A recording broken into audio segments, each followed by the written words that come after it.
Hi, listeners! We are back with the second part of our latest episode here at the Group Chat Podcast with ABC.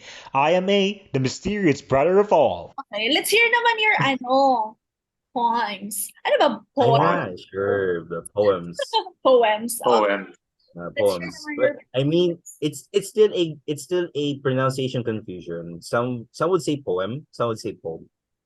Or long story short, some people would say poet. It's about poet. I was like, no, that's not how you say it. It's poet. Mga ganun, poet or poem. Ganon. So, Kasi ako, I pronounce uh, it as poems.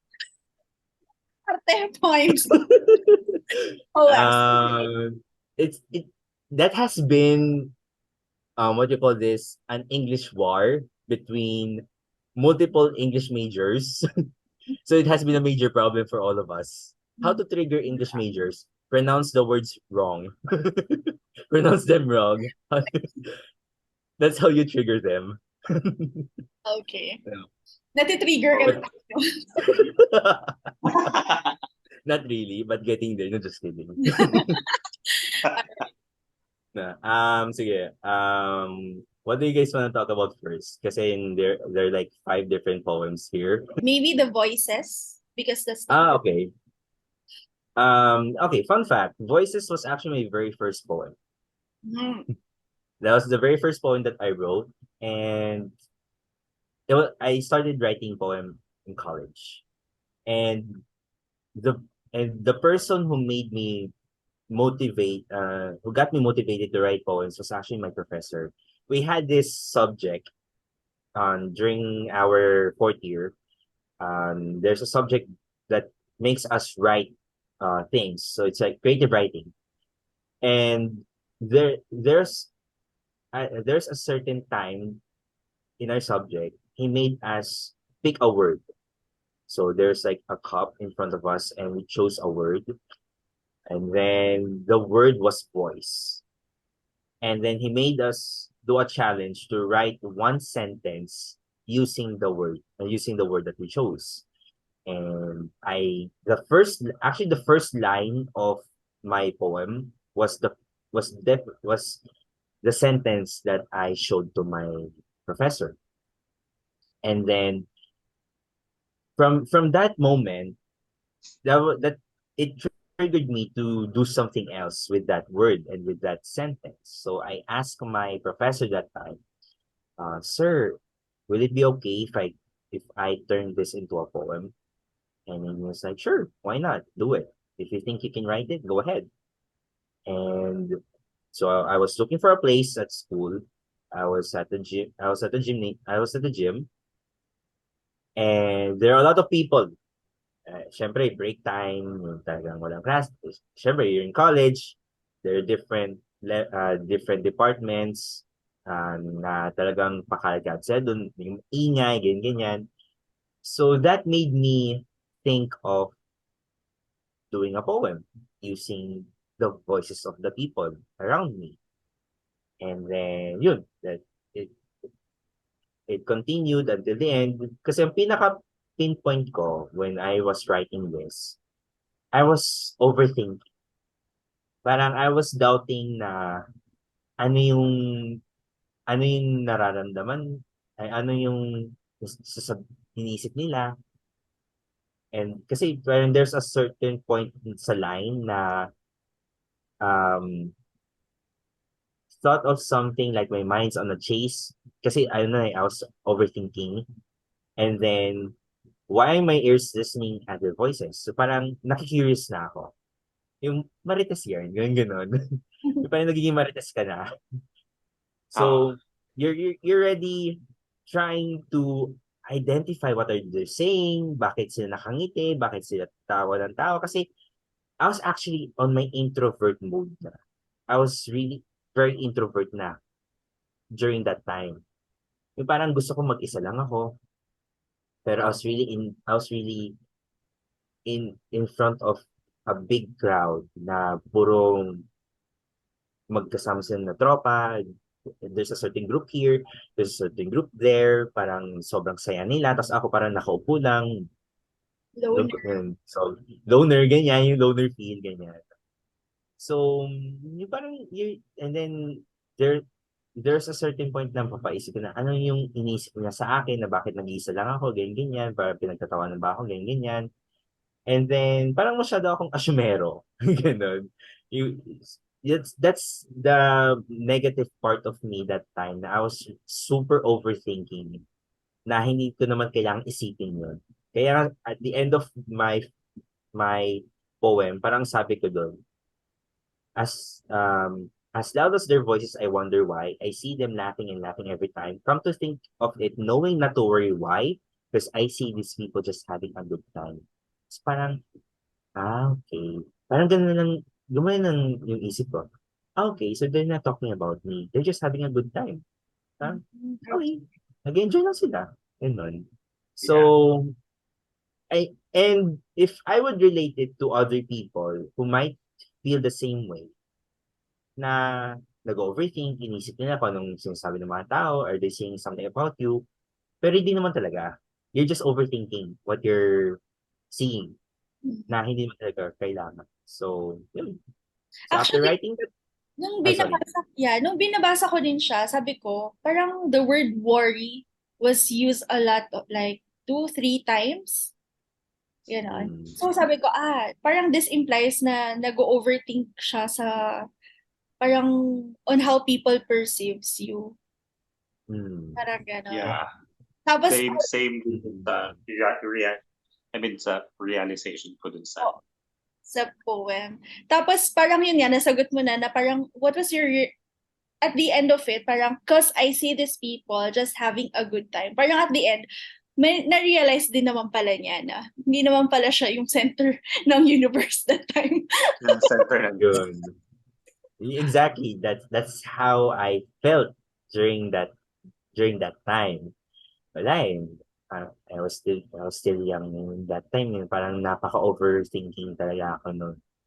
And then, nung pinakita ko sa professor ko noon, he was like, good job. Parang doon mo lang siya, good job.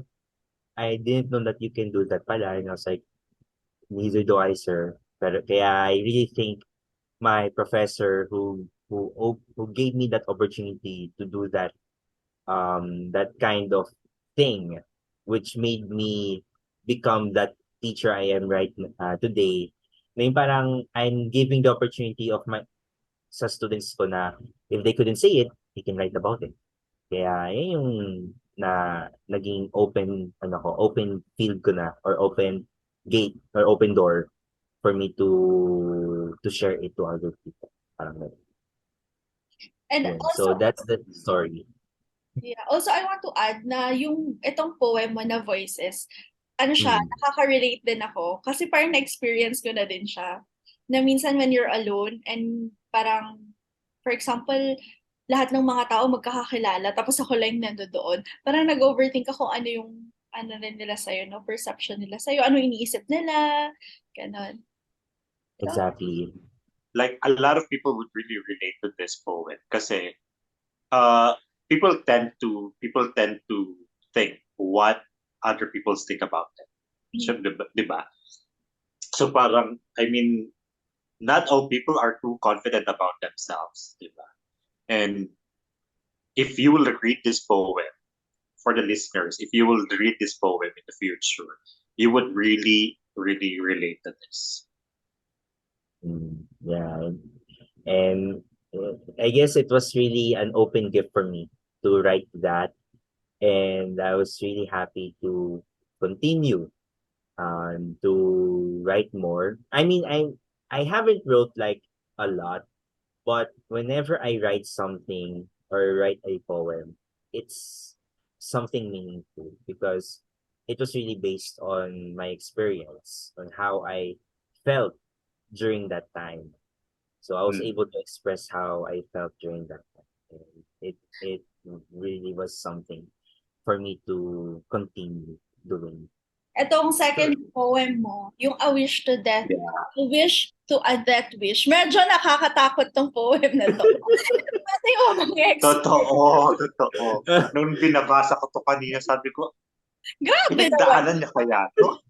At saka, yung kina-curse mo, yung person na once mong minahal din talaga nga naman. Sir, sige, Totoo. More is Okay, yours. okay, here's a funny story. This poem is actually combined into two. Mm. Kasi this is combined into two poems. The first eight is actually a poem about a wish. And the second poem is about a curse. So, sabi ko, um, try ko naman siyang i-combine. Kasi it was actually one of our challenge then. Again, there was also in college. Sa subject din namin to. Our professor challenged us to write a poem on what you wish and what you curse about. And some of my classmates were like thinking of wishing about gadgets and stuff, man, ganyan, ganyan, ganyan.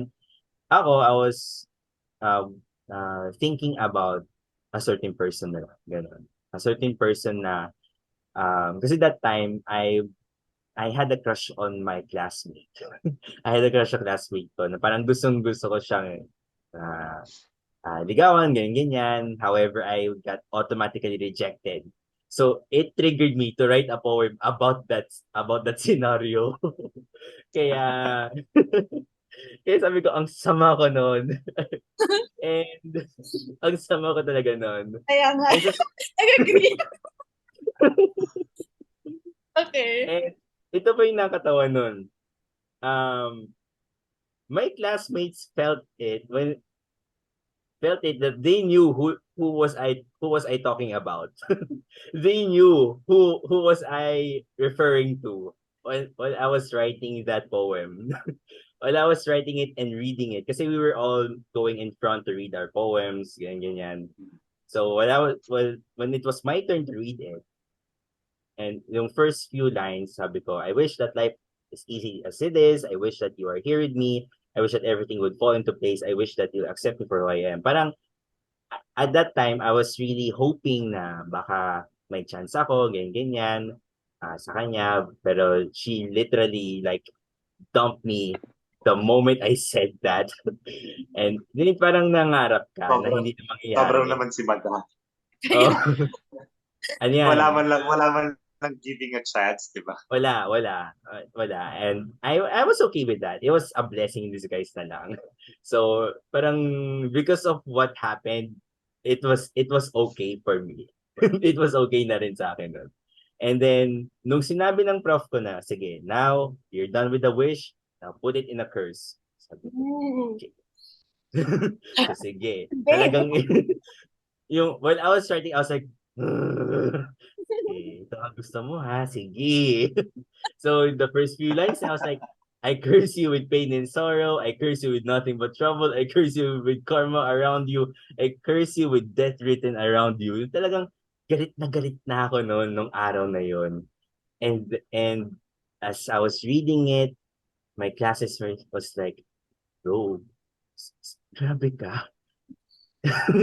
Yun lang yung line. Grabe Grabe ka. ka. Why? parang, parang sa isip nila, parang binasted ka lang naman, pero parang gusto mo na siyang patay. Sir, Exactly. kailangan mong basahin yung last na part nun. Kasi Yung mas last. grabe to. Kung grabe yung sinabi, mas grabe to. I don't know if I'm allowed to say it, ha? We might just to avoid demonetization lang. Pero sabi ko, I know you guys read the last line, right? Yun na yun. Yeah. Grabe Yun na yun. po. Ang lala. Yeah, actually, Malala. sobrang lala ng last four lines. That was like the deepest anger of that line. Sabi ko, sobrang ayoko na. Galit na ako nun. Like, parang gusto ko ng yung yung ganun na feeling. Yung, Inilabas mo na sa kanya lahat ng galit mo. yeah. Kaya nga, that's why nga sabi, if you can say it, write it down. Just write it down na lang.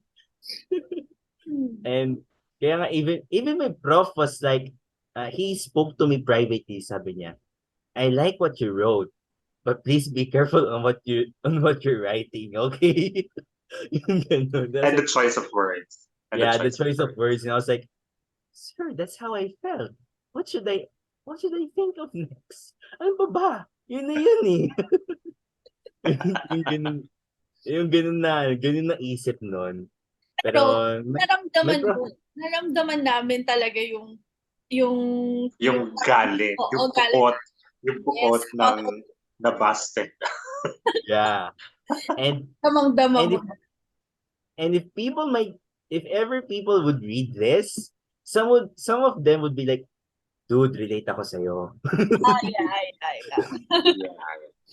Brad, parang pwede, bro, pwede ka pa ito hiramin? Parang ganito din yung feeling ko eh. Ayan na, nagkokonyo na siya. Parang iyaano na to, parang gagawin na nila caption sa Instagram post nila. Yun. But the good thing is I haven't showed it to anyone else. Kasi I don't know what will happen. This will happen. Nakakatawa. Well, thank you very much for sharing it with us, sir. I kept it somewhere safe na lang. But this is the only time that it was seen, heard, and read. Yeah. Yun. But that's the story of it. That's the background of that story. It was I had a different attitude that day nung ginawa ko yan. Tama, sir. Parang ibang-iba yung personality mo noon sa personality mo ngayon. Yeah. Kaya nga, whenever it's actually here. I have like this little this notebook of mine kasi meron kami sana sa prof namin no na tinatago sa amin, and then mga ganito, this kind of notebook sa Papimentory. Papimentory, sorry. Shout out. Thank you. Ganun. Sana ganun. Shout out. So sa notebook na yon, this is this is the notebook that I keep my poems. So whenever I turn to scroll it, yung binasa ko siya, sabi ko, no, hindi na ako to. That's the old me. Hindi na ako yun. Okay. I changed. Yung ganyan. So, yeah. That's Nakakaganda pa rin siyang i-publish kasi someone will makaka-relate dito. For sure. Totoo. Kaya publish mo pa rin. I think you cannot publish this one sa podcast, pero mapapublish mo siya sa mga other platforms. Kasi nga yung gaya nga ng sabi natin kanina, yung choice of words mo with some of the lines are not appropriate for, I think, for public speaking. Yeah, exactly. Siguro sa mga pages ng mga broken-hearted, mga ganun. Bet na nila. I don't know, is emo still alive? So may ganun. Emo this time? During this time? Emos. Emo. I think they are. Wait lang 2016. Kasi I know 2011 kasi I was emo during those years. I was emo during those years, 2011. 2016, kasikatan nila. not so much. Hindi po pa yung haba pa ng bangs. Yung mga years na yun. Tapos pagandahan ng a lot of people like that. Yung tatakpan talaga yung ganyan. Yes, exactly. Yeah. 90s. Yeah. I guess you guys know my age, na. Ay, hindi po namin pinag-uusapan. Actually, hindi naman tayo magkakalayo. And we don't talk about age. Let's not talk about it, but I feel we're on the same level. Yeah, we are on the same levels. Yeah. Pag nasa college ka ng 16, kami din. Nasa college kami ng 16, 2016. Yeah. I was fourth year college na, 2016, 2017. Yun na yun. That was like my final years in college. Mga ganon. Pero nung mga 2011, 2010, yung emo, nag-compete si B. Yeah. The Justin Bieber era. Oh, yeah. Yung pagandahan ng bangs, pagandahan ng background sa Friendster. Okay. Same age. My Friendster siya. Same age. Inabutan niya ang Friendster, same age tayo. Ito naman, another... So having... Sorry. Yes. Having said that about dun sa a wish a wish to a death wish. Yung Mm. yung third yung third poem mo, sir, is it connected to that, or is Um, it What's the title? no, talk. Treasure? talk? Mm, I talk. Okay. talk. Yeah. Talk. No, it's different. This is already that this is already 2018 or 2019. This is Mm. already 2019. So I'm currently working already. Mm. Um, I met I met my former college schoolmate, and I was trying to court her that time. We were we were good friends actually during that time. However, I was really, trying to get a chance if I would, maybe this time, pwede na, ganyan, ganyan. Pero she wasn't really giving me the chance to speak for what I feel. So parang she just literally friend zoned me. Literal na friend zone ako nun. Mm. So Thought you were in a relationship with a girl no, I or a was third I was party. definitely no, I was definitely single during that time. I was single for how many years before I met my fiance. So ito yung time na like ano na ano yung feeling I was in my desperate mode na. Desperate mode na parang kahit Yung ano na feeling mo gusto tanda ko ka na na. may parang need parang it was it was a need not a want na. Mm. Parang I need to go Ah. back. I need to be in a relationship. Parang ganon.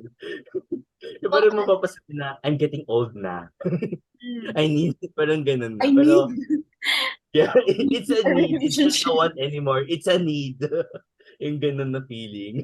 Mm. But I mean, that was that kind of feeling pa before ha. Iba na yung feeling naman. Syempre. So, anyway, going back. So, when that we started to talk again for like few weeks and ganyan. So, what I was trying to, yung parang I was trying to form an app. Ikaw nyo. I Kaya was trying to make a move. students, uh, take note. sorry. I was trying to make a move already. But I just couldn't find the right time to do it. But Shirley told me na, no, it's an automatic no na talaga. Parang, we could still be friends no matter what happens. Parang, oh, okay. So, yun, after hearing that, we started not talking to each other. So that's when the poem talk came to life. So it was definitely about her that time na parang all I wanted lang naman talaga was to really talk to her. Parang to just have a chance na makausap lang siya ng maayos. So, kaya nga yung very first line, all I want was to talk to you. Yun lang talaga. Yun at yun lang talaga. Basta paano pwede kong pag-usapan, yung pwede kong ma-feel, parang since hindi naman you don't want me to be in a relationship with you, parang let me say something na lang before Oh, we sure. end the thing. Yeah, closure na lang. Parang formal closure na lang of being rejected for Ah, so we need closure din pala for being Yeah, rejected. once and I for all, don't. sabihin mo na, okay. So parang feeling ko maraming lesson na mapupulot dito. Kaya nga eh. Kasi itong last line, I agree. parang sinabi mo Every pa, poem has a lesson. yeah, kaya, Yeah. yung last line mo, parang inano mo pa din na soon you'll find out and realize that I should be the one you love at last. Yun. Parang, I'm just giving her one last glimpse of realization na, what? Maybe someday, talagang tayo talaga. Ganon. Yeah. So, yun. And right now, we're still talking pa rin. We're still talking pa rin kasi ka-churchmate ko siya. Mm. And she's in a relationship with one of my former students. With one of Ah. my former students. So, I'm okay with that. Actually, very super supportive ako sa kanya. Very supportive ako sa kanya. So, I'm very happy that she already has a good relationship with the right person. And also happy with mine kasi talagang I've been with my fiancé for how many years na rin. So, it all came out in a good way pa rin. Kaya nga, it was really a closure after being rejected. Yun Was yun. she, A was she formal able to see, closure. was she able to see this poem of yours? I think, but I'm not sure. But she felt it naman when I think she saw it nung pinost ko siya one time from my old account. And then, she felt it naman. Then, we just moved on. I Yun, mean, yeah, kasi it was really a formal closure talaga. Parang long story short, hindi na ako aasa sa kanya kasi we had a formal closure, which is a good thing. Kasi may mga iba, na-reject ka na, wala na, di mo na siya kausapin forever. Hanggang Yeah, hanggang ghosted. ngayon, ramdam na Ghosted ramdam ka mo na pa. forever. Yun. parang marami Yun. ka pang questions na, di ba? What if, mga ganyan. Yeah. At At least you least, have that. yeah. So this poem was actually the formal closure. So parang ito yung sinasabi na if ever for a guy who gets rejected, you can use this. Oh, this Yeah. talk. Ganda ba? Paki-contact na lang paki-contact na lang si Sir Nico to borrow his poem. Yun na lang. Ay, you need the formal closure from being rejected. Here. Yung ganun. Sis. Ayun So sis, hindi ka lang pala teacher, sir. Ano ka din? Supporter ng mga feelings ng ibang tao. Of course, we've been there. Diba? Yeah, we've all been there. We've all been brokenhearted, related to your previous episodes. Yeah. I never. Yeah. Joke lang. Yeah. So that's the story behind the poem thought. Okay. Yeah. What's the next Yeah. one? Ito ba? Next is Treasure. Treasure. Yeah. Ay, nasakit ko. Ang sakit nito, sir. Parang nasaktan ko. Pati yung mga, choice of words, depressed, lost, broken, mga ganyan. What is the story naman behind this, sir? The story behind this was actually di ko naman pwede sabihin na no story at all, but this was just an emergency poem. It was an emergency. Kasi I'm currently teaching na during this time. Ano lang, this happened lang few months ago. May pinagawa ko sa mga students ko, just like what happened to me during college. Parang kung anong ginawa ng prof ko, syempre gagawin ko din sa students ko para may experience din nila. May experience nila yung same suffering that I suffered back then. Pasa, sir. Yeah. No. So one of my student, may nakuha siyang word and yung word was treasure. And ang naisip niya na treasure was syempre treasure, yung treasure chest, right? Yung bagay. So I said, don't you have anything else that you could feel when you hear the word treasure? Para ano ba yung nararamdaman mo? Especially sa family, ganyan.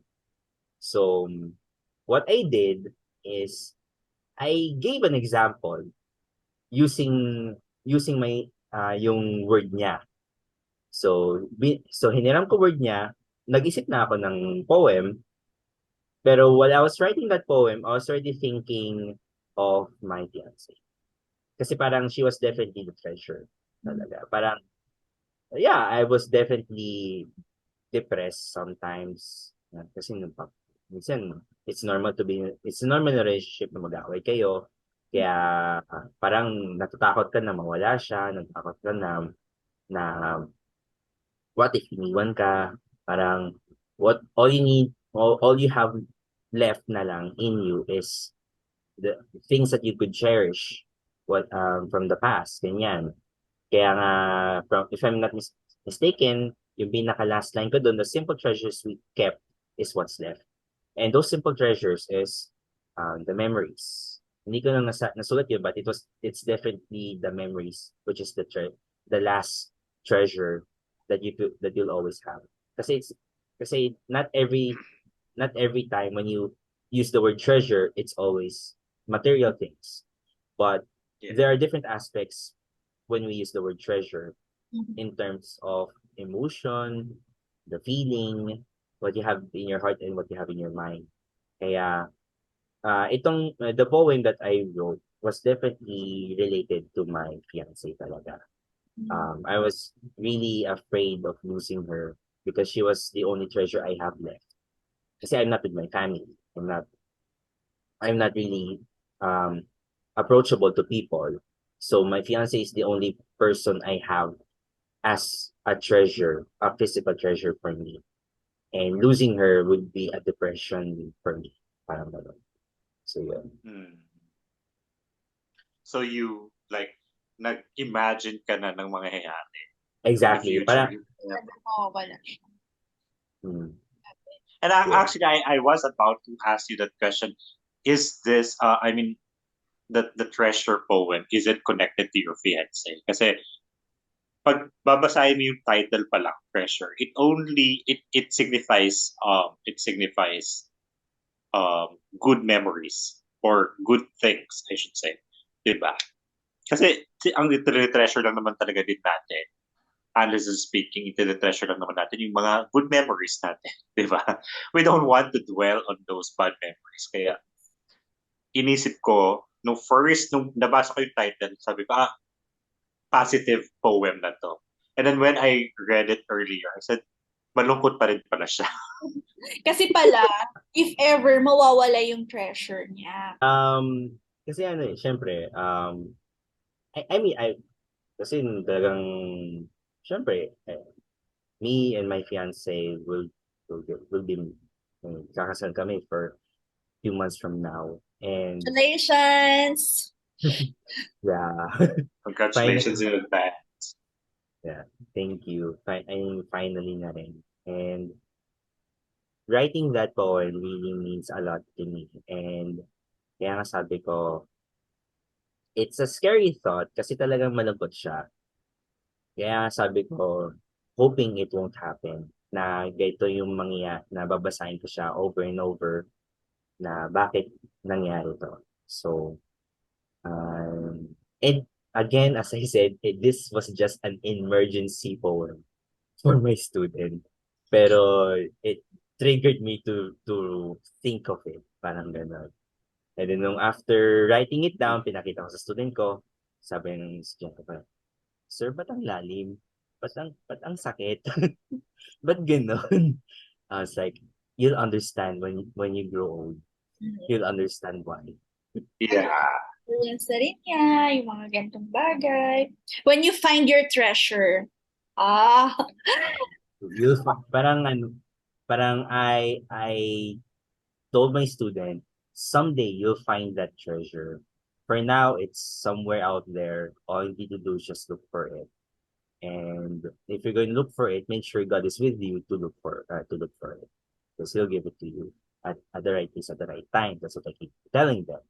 So again, this is the story behind that poem, and yeah, it makes me cry sometimes. But it's really something that I should have it for keeps. Because I mean, if you feel that you feel lost, or the moment that you're about to lose something, you can always have this. You can always read this, because whatever happens physically, those not everything that we see is permanent. They'll all be gone. But what you'll have left to you is the memories that you'll always cherish. Yeah. So that's a simple yet good treasure for you to keep.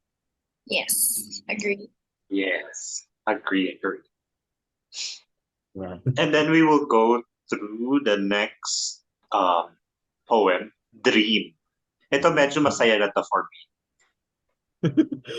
Yes. Medyo masaya. Pero masaya naman siya. Actually, I wasn't able to read this now, but yeah, please. Please read and explain. Oo nga, sir. Kailangan Sure, mong basahin naman to. Kahit ito Masaya lang ang naman. basahin natin ng buo. Oo nga, no? Masaya. Kasi puro explanation lang ng poem pero hindi ko binasa. So parang iniisip ng mga viewers, ano ba pinag-uusapan nila? Hindi naman binasa yung poem. Lalagay ko. Kahit sabi mo nga, sir, magaling naman ka mag-edit. Lalagay ko na lang dyan. True. Okay. Well, thank you. Okay, sige. I'll read it for the viewers. Sige. For the viewers, this is uh, pero I think I heard sige. I'll read it. I'll read this na lang before I tell the story. Dream by My Random Thoughts. Fun fact, sorry. My Yeah. Random Thoughts is actually then my the author's name, which is me. Okay. And bakit nasabi ko random thoughts? Kasi they're all random thoughts. They're just really my random thoughts. Yun lang yun. Okay, so anyway, going back. So dream. I dream a wonderful dream. You and I together it seems. Happy and merry we are to be. Love lasts forever, you and me.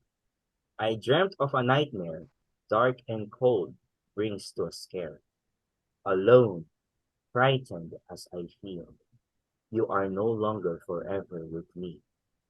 I dream of you standing there, waiting for love beyond compare. Rushing myself to reach you, but I was too late to see you. I woke up like nothing happened, thinking of what could have been, hoping to rewrite the story of the love that I have as a nightmare or a dream. Yeah. Yes. So this is actually related to the previous poem, which is Treasure. Why did I say that? Because this is another emergency poem. So your student asked you again to make one. Yes. Yes. They are trying you, sir. I was bribed badly. I was bribed badly. But I actually like the word that my student picked, and it was the word dream. And my student really had actually he already had a good start with this poem, but he was asking for more idea. So I said, okay, sure. I'll share what I can, or what I can do, and just use it as a sample, but don't write the whole thing, just a sample. So what I was think so nung sinusulat ko siya, I was already thinking na minsan kasi have you ever dreamed of like you thought na itong love of your life na andyan yung na hindi mo siya makukuha kasi hindi talaga maging kayo hanggang pangarap lang, parang ganun. Parang ito yung na if I would try to relate this to some people, it would be like a desperate dream. You're like wishing or dreaming about her, then no matter what happens na parang hinahabol mo siya, parang hindi mo siya makukuha. And then magugulat ka na lang na at first you're dreaming of her na maging kayo. Then all of a sudden naging nightmare kasi iniwan ka. Iniwan ka na nga, sinaktan ka na, nagkaroon pa nagmahal pa siya ng iba, mas ka nasaktan. Diba? Ano naman yan?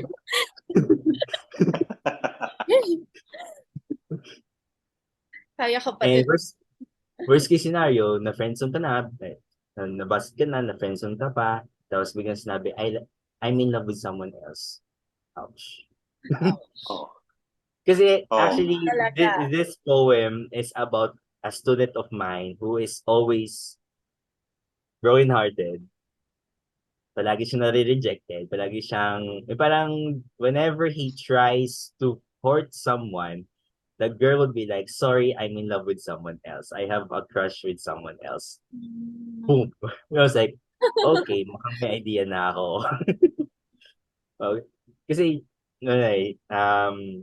we had a lot of talks, kaya nagigets ko na life niya. Kasi, it's like I'm looking at him when I was young. Siya naman pala. Okay. Pero mas My madaldal ka. connection. Kaya may connection. Yeah, there was like an interconnection, pero siya yung madaldal, ako yung tahimik. But our life was just somewhat similar. Similar. Somewhat lang. Kaya sabi ko, sige, I'll give you an idea. So, when I was writing it down, parang you would definitely feel na how much you wanted to make this dream come to reality. But it will end up waking up in the real world itself. Like, hanggang pangarap lang talaga. Kahit anong gawin mo, pangarap lang talaga. Yes. Grabe Yun naman lang. yung kamukha ni Sir. Pangarap lang talaga. Yun lang yun. So, so after writing it down, kasi we were doing that during our English class. Mhm. So, I challenged them to write a poem for 50 minutes kasi 50 minutes yung time period na. I wrote the poem for only 10 minutes. And he was like, Well experienced naman pala siya. Kaya ba? yeah, Ang the experience was ang dami niyang thoughts and experiences. yeah. The experience was there. And I was like, and my students was like, Sir, walang ganyanan. Ang bilis naman. So I was like, ganyan talaga pag marami ka nang naranasan. You'll get there when you grow up. Yeah, that's right. Marami kang masasabi, marami ka rin may susulat. Trust me, I've been there. I've done that. Yeah. Kaya, that's why, kaya nga, ano, I really enjoy writing along with my students kasi nakikita ko yung ano yung nafe-feel nila pag nagsusulat sila. Na-express nila yung nararamdaman nila. Medyo hilaw pa, but I'm really happy that they're learning from it pa rin. Kasi, who knows, sooner or later, na baka may mas successful writers pala sila kaysa and unlike myself. Because I would rather see them succeed with that kind of opportunity than to see myself have it. Parang okay na sila na lang. I'm happy to see them grow na lang. Parang that's the greatest achievement for me as a teacher to them. Parang ganun. So, again, an emergency poem, I got bribed. That's what happened. Yes. Yun. Yeah. And Overall, that's So overall yung how mga all my poems, poems were. yan. Lahat ng, ito lang yung poems, no? Like 3, 4, 5. Yeah. There's a lot actually.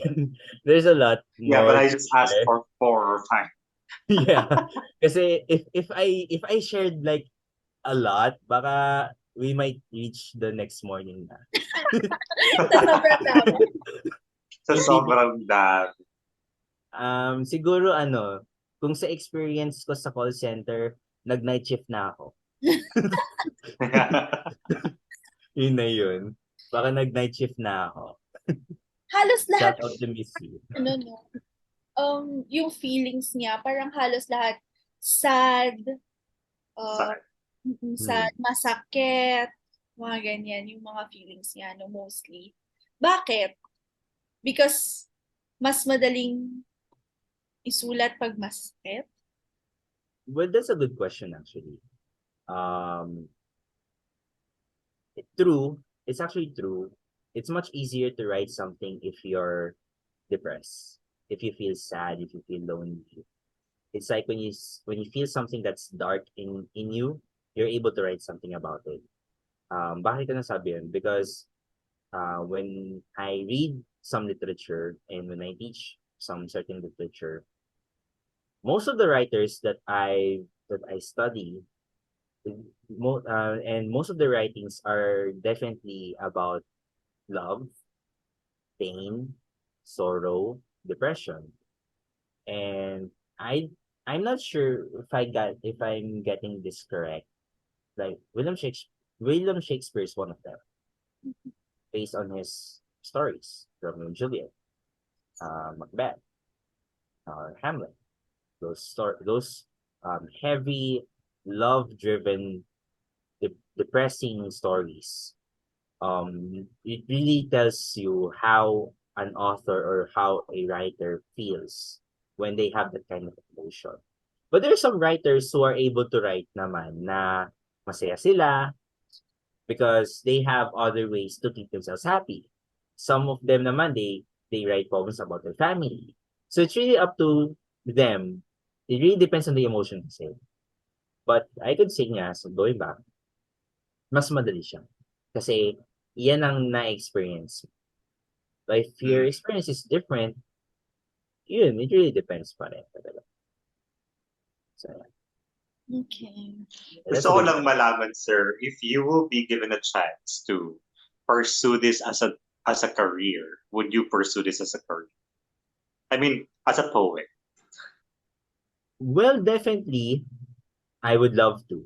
Because if this would be the path that would lead me to success, then I would go for it. I mean, whatever path it will be, as long as it is going to be a success, then it will always be a success. I mean, being a teacher is already a success for me because I'm able to write poem during classes. Mm. And at least nagagamit ko siya. Hindi ko man siya nagagamit like for the people to read, to analyze it, to use it as a literature. At least nagagamit ko siya in a local way. Kasi hindi, I mean, as I said nga, hindi naman ako ganun kasikat para makita nila yun because I know there are a lot of writers who are better than me and who has more emotional, what you call this, has that stronger feeling or strong emotion to even write a better poem than myself. Kasi I mean, if I would read my poems from the first one until the last, alam ko ang babaw lang. Mababaw lang yung feeling na to. But there are other people who can write it way deeper. It's just because of how they feel. So, again, it's still a 50-50, but I would love to do that. It's not easy, but it it can happen. Well, what you said, sir, is it made sense naman talaga na most people are really, I mean, most of the best poets are really deep talker. I mean, yung yung thoughts nila is napakalalim talaga. Mm. And I think, for me, I think I would appreciate the story behind those poems, I should say, those poems instead of the words that was used there. I mean, Mm. kasi madali lang naman siyang basahin, pero mahirap siyang intindihin. So if you would know the story behind that, I think it would be more interesting than just reading. Ako Mm. naman, I would like to add there.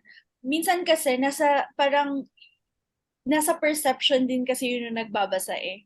Kung paano niya I intindihin. I think ganun din yung mga ginagawa ng authors. Like, they write, pero meron yung quotation na parang, for example, tayong tatlo, same tayo ng binasa na book. Pero it will be a different meaning for the three of us. Mm. Gets nyo? Yes, It exactly. depends on our perspective. Oo. Yes. Parang kung paano rin natin siya naiintindihan, parang ganun. Mm. So, para sa akin, importante rin yung choice of words. Kasi doon din i-express nung writer kung paano niya ipaparamdam sa atin yung certain na feelings or yung emotion na gusto niyang ilabas sa atin. Ganon. Yeah. Mm. And actually, oh, sorry. Sino favorite author mo, sir? Favorite who again? Author, sorry. No. Author,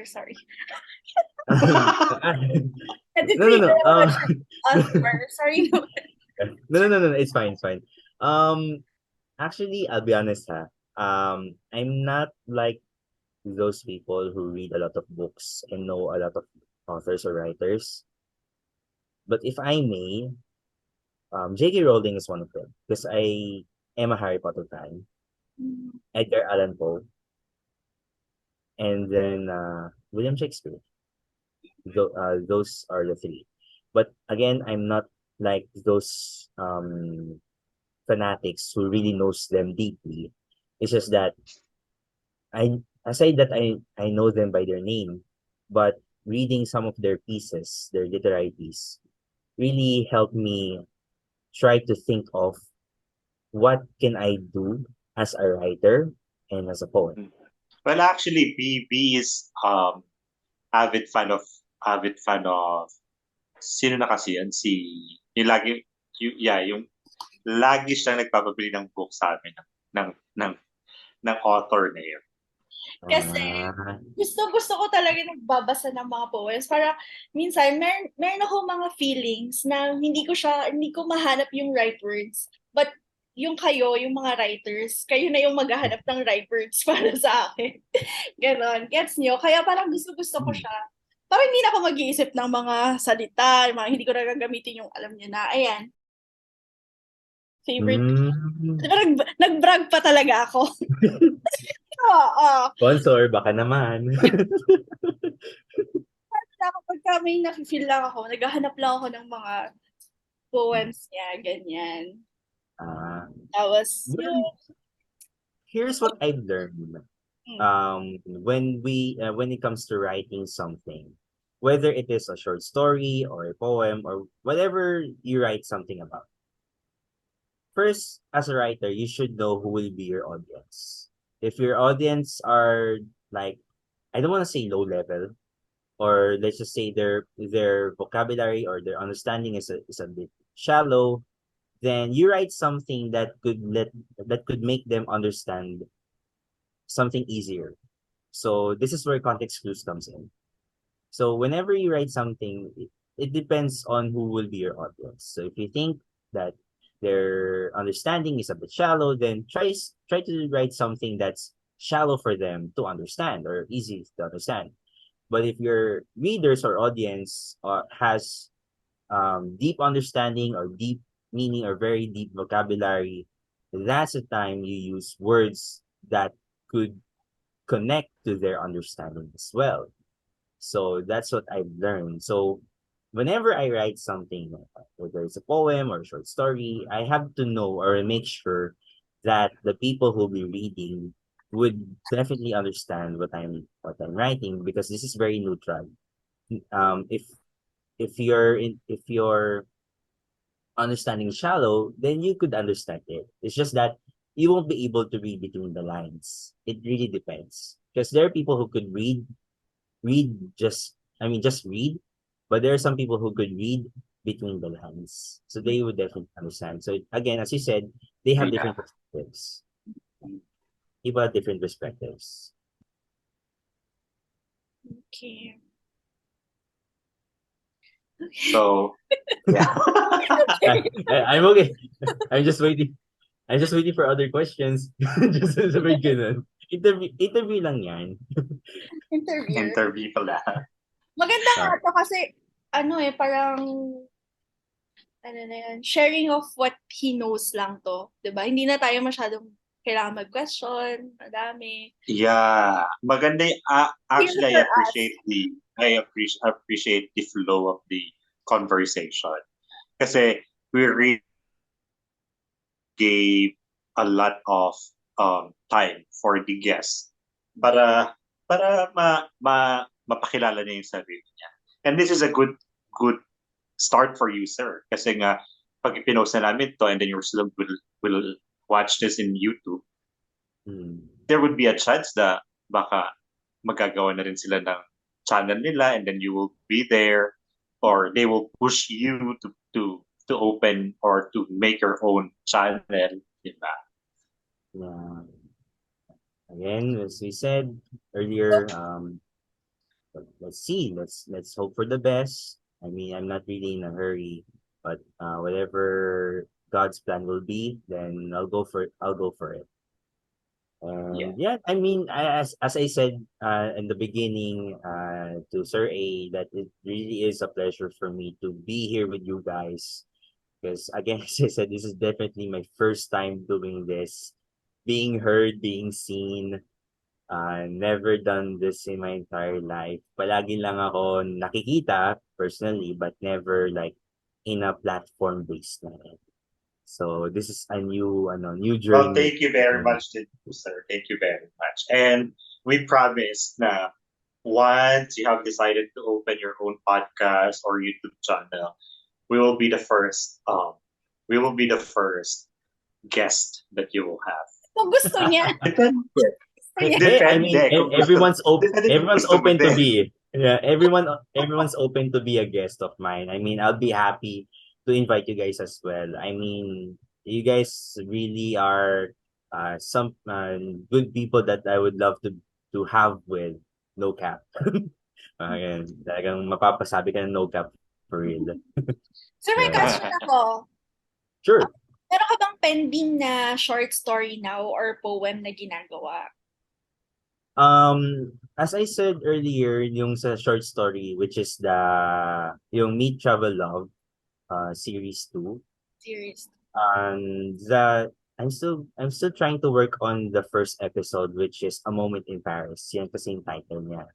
So I'm still trying to figure out who would be the characters to fit in and how will I set it up since it will be in Paris. Kasi, I mean, this is going to be a challenge because aside na I haven't been to Europe, parang ano yung magiging set ko dun na will it be the same as as the first series or will it be something else? Parang what will be the new the life of that new character? Kasi mangyayari sa second story na to, it's going to be a different guy.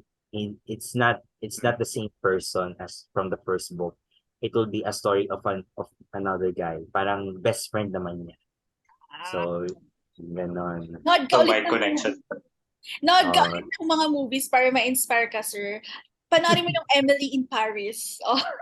Yeah, I've heard of that. Emily in Paris. Yes. Yeah, that would inspire. Yes, I've heard of that. And there's another movie that I've watched before. Emilia Clarke was there. I forgot the title, but it was really. I cried. I cried when when I watched that movie. Yan But yung I mga think umiiyak kami. the story was about a guy who had an accident. Then he was in a wheelchair. I forgot the title, but it's a good romantic movie. And I know Emilia Clarke is there because I know her from the Game of Thrones. Yeah. Yeah. So I'm trying to mix and match what would fit from those movies. And of course I have to relate myself to it as well. So I'm trying to find the right moment to go for.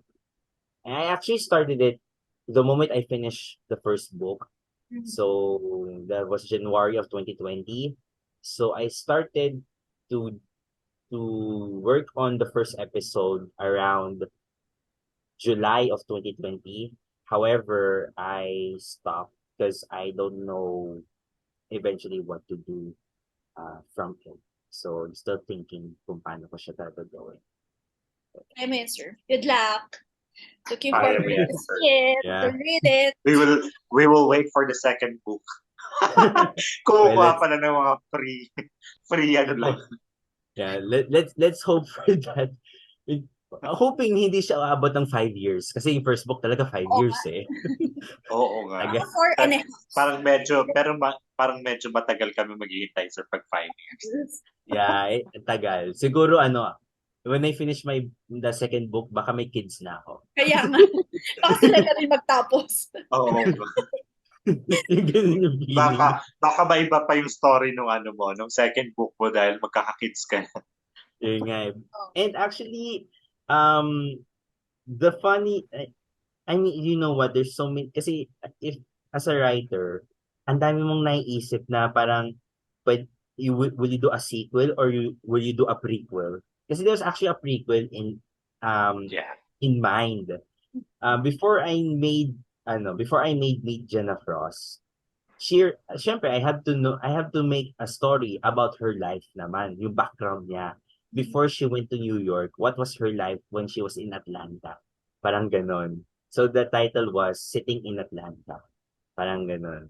Oh, So, oh, as in, kaya nga ang sabi nga nila, but ang cute ng mga titles, Sitting in Atlanta, Meet Jenna Frost, Loving Seattle, Dear Dorothy, mga ganyan, Last Love Manhattan, Letters to LA, mga ganon.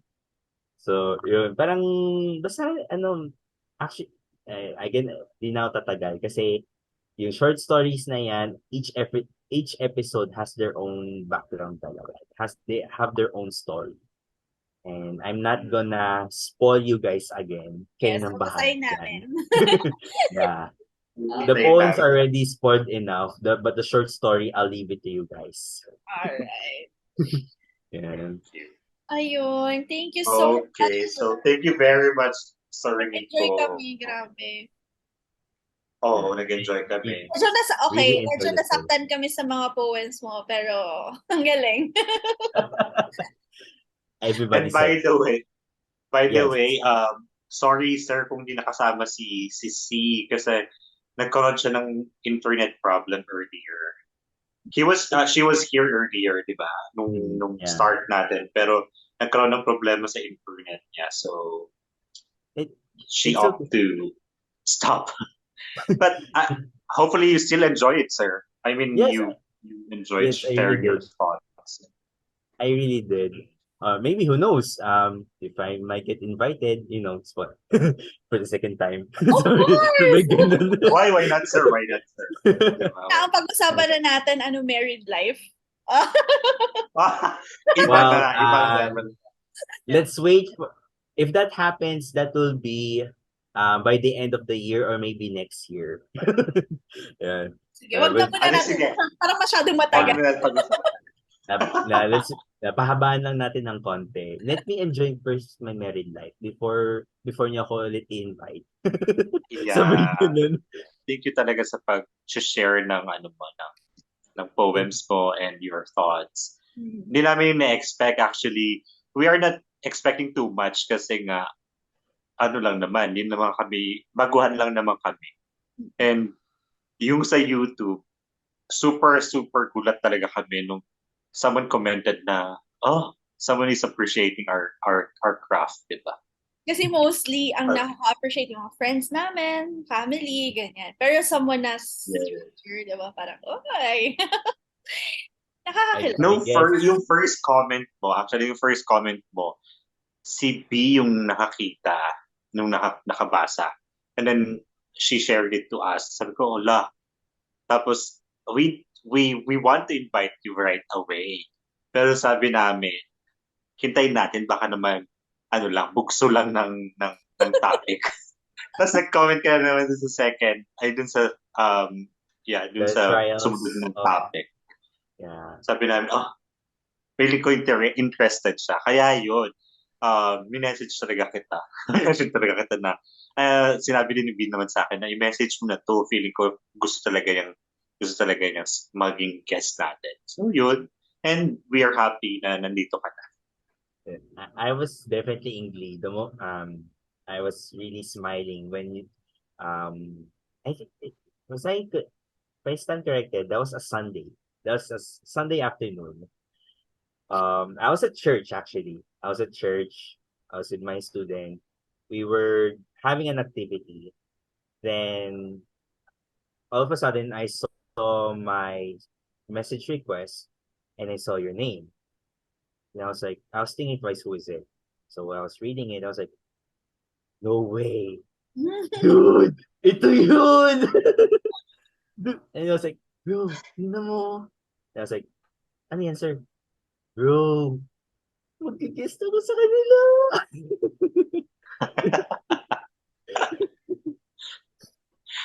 Yung reaction mo, sir, parang parang yung famous na mga podcasters.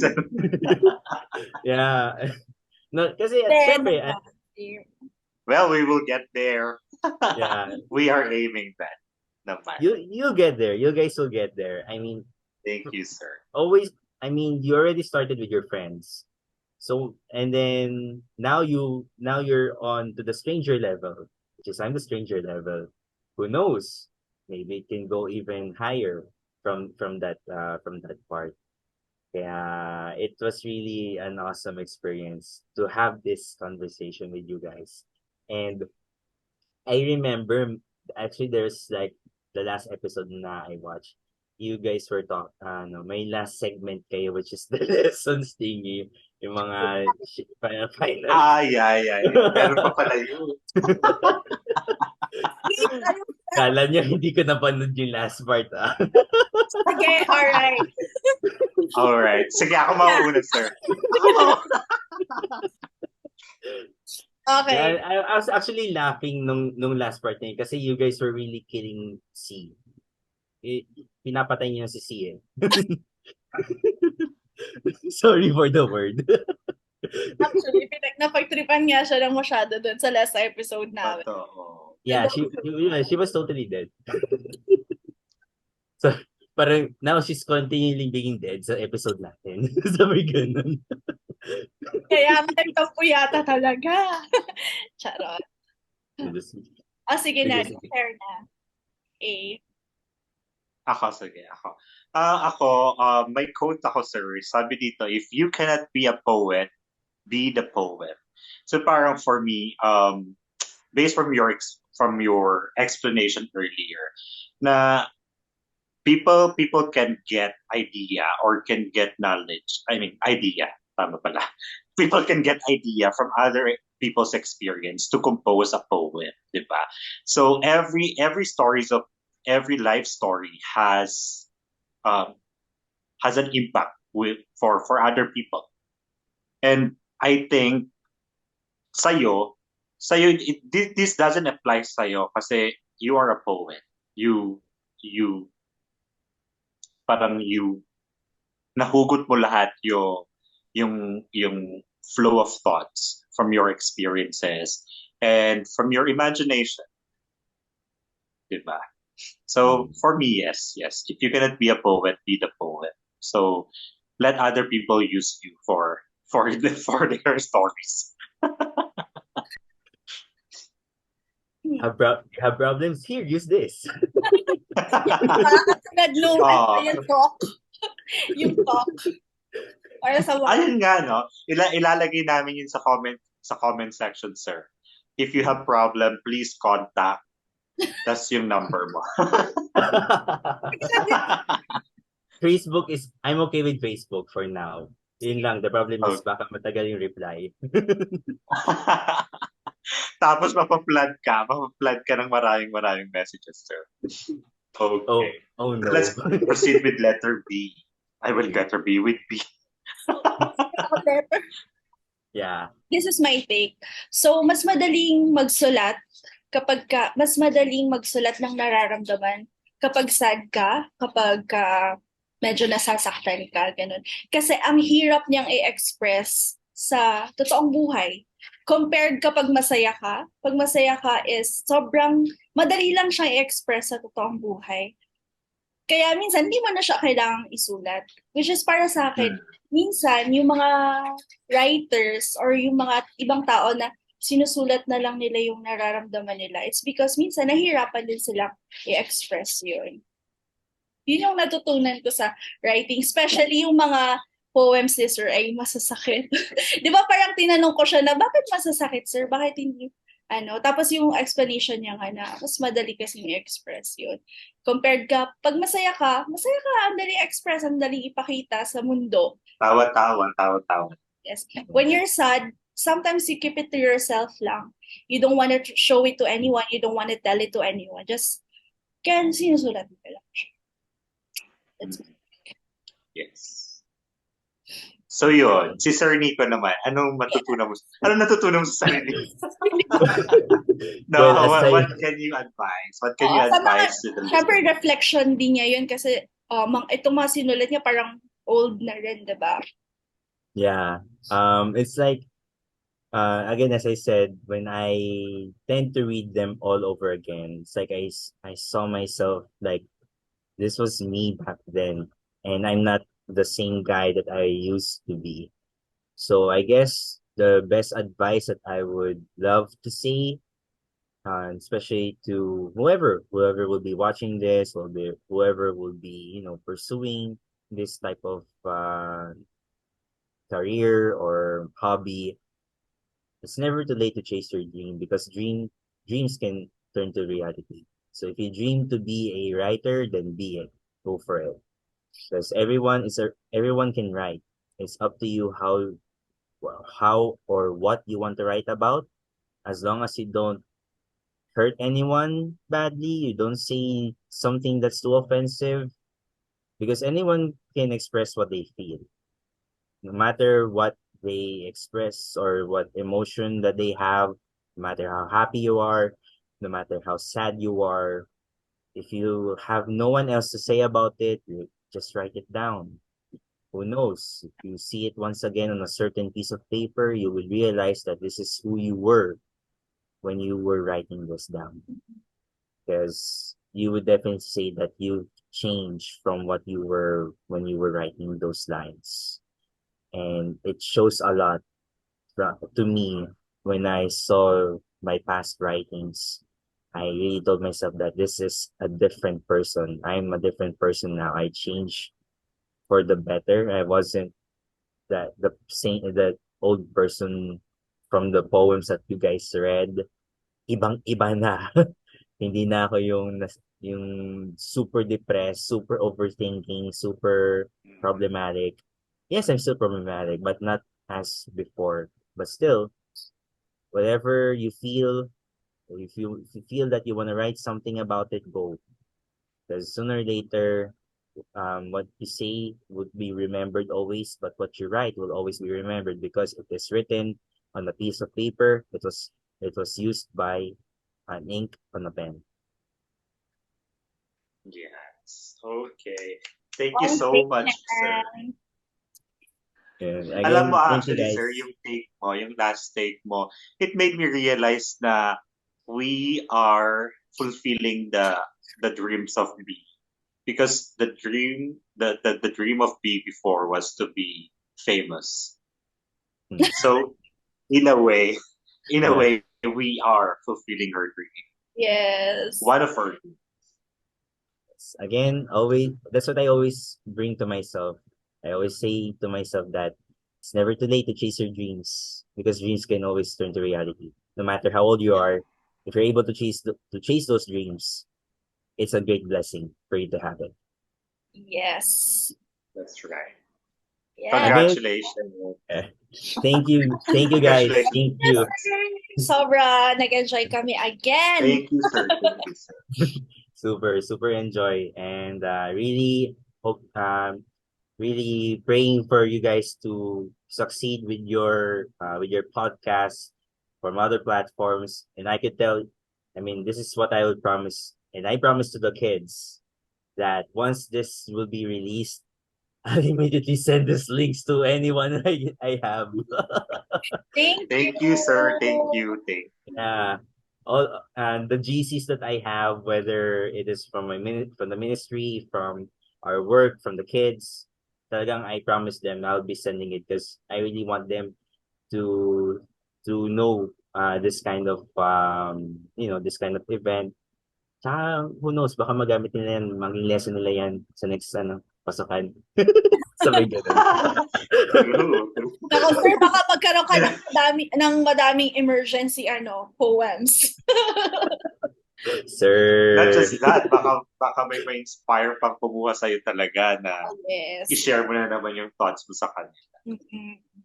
Well, Again, thank you so much talaga, sir. We'll pay you forward, not soon, but in the future. I'm okay with that. As long as I'm helping, fellow podcasters, I'm happy to do that. Thank you, sir. Thank you, sir. Thank you. Thank you so much. Again, it's a pleasure. Thank you, and I really enjoy the night. It really is the night. So thank you. Okay. Bye. God Thank you, bless, sir. sir. Thank God you bless, again. sir. See you again on our next podcast. See you again Siya pa soon. na ulit. Wow. Bye. Bye, sir. Thank you. Bye. Take care. Thank you. And that's a wrap. Thank you for listening to our latest episode here in the Group Chat podcast with ABC. We would be happy to be connected with you guys. Please subscribe and follow us to our channels. For Spotify, the Group Chat. For YouTube, the Group Chat with ABC. For Facebook, the Group Chat. Thank you so much, guys. Join us again on our next episode this coming Friday. Bye bye.